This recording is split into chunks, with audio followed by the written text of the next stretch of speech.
बताओ सब लोग बैठे हैं, जो चुनाव प्रतिनिधि को सिफारिश करेगा नहीं करेगा? तो ये चीज हमने अमर अनशन जैसी बात इसलिए रखी, रात में हमारी डीएम साहब से वार्ता हुई, अभी मैं सुबह कमिश्नर साहब से भी मिल के आया हूं। मैंने उन्हें देखिए जो इश्यू है उस अस्पताल के, अगर किसी में थोड़ी सी भी गैरत होगी एमडी है उसके अधिकारियों में, प्राधिकरण के अधिकारियों में, तो मैं कहता हूं कि कल को आग लग जाएगा न्यूट्रीमा में। बेसमेंट में वो इलाज कर रहे हैं, बेसमेंट में नीचे की तरफ इलाज चल रहा, अपर लोअर बेसमेंट में भी अपर बेसमेंट में भी अगर कल को आग भगवान न लगे लग जाए, मौत हो जाए वहां पे, तो उसका जिम्मेदार कौन होगा? 100 बेड का अस्पताल चला रहे, 20 का नक्शा पास है, पहले दिन से ही चोरी है उनकी, चोरी और सिन्ना चोरी, उल्टा चोर कोतवाल को डांटे, ऐसी व्यवस्था करके दे दी।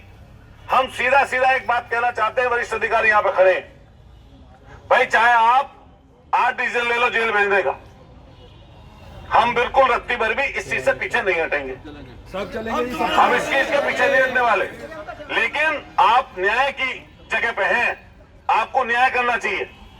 पहली बात तो अगर किसी ने एप्लीकेशन किसी आम आदमी के खिलाफ भी दी, आम आदमी के खिलाफ भी एप्लीकेशन दी, तो कम से कम ये तो जांच लो कि भाई हम किस चीज की एप्लीकेशन ले रहे हैं और क्यों ले रहे हैं।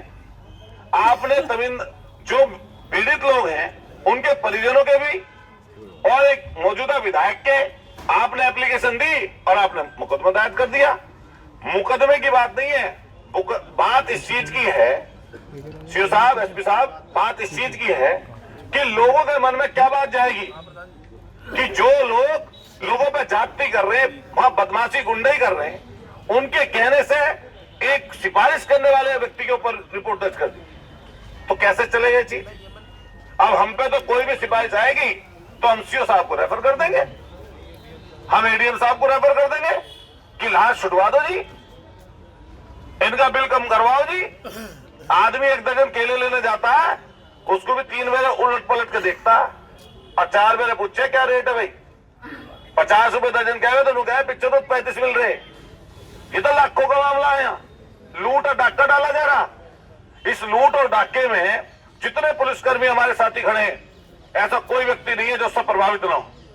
जांच के नाम पे मेडिकल स्टोर अंदर खोले गए, अभी गोलियां साथी बता रहे हैं, हमने सीएमओ साहब के धरना दिया था, एसपी साहब आप नहीं थे, सीओ साहब आए तो तमाम अधिकारी थे, एडीएम साहब वहीं पे थे।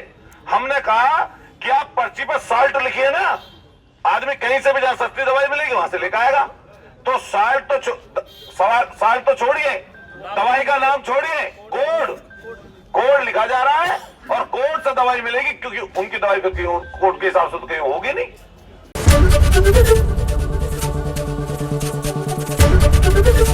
एबीपी गंगा, खबर आपकी, जुबान आपकी।